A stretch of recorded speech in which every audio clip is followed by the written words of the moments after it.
கரூரில் தமிழக வெற்றிக் கழகத்தின் தலைவர் விஜய் மேற்கொண்ட பரப்புரையின் போது 41 பேர் கூட்ட நெரிசலில் உயிரிழந்தனர்.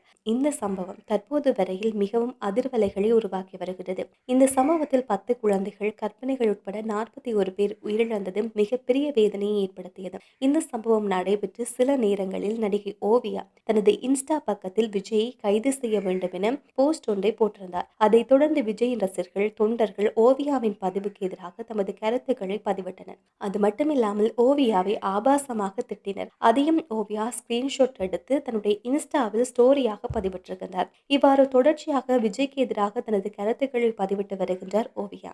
மேலும் கரூர் சம்பவம் தொடர்பில் இதுவரை விஜய் கேள்வி கேட்கவில்லை, அவருடைய வாகனத்தை பறிமுதல் செய்யவில்லை என பல குற்றச்சாட்டுகள் முன்வைக்கப்பட்டு வருகின்றது.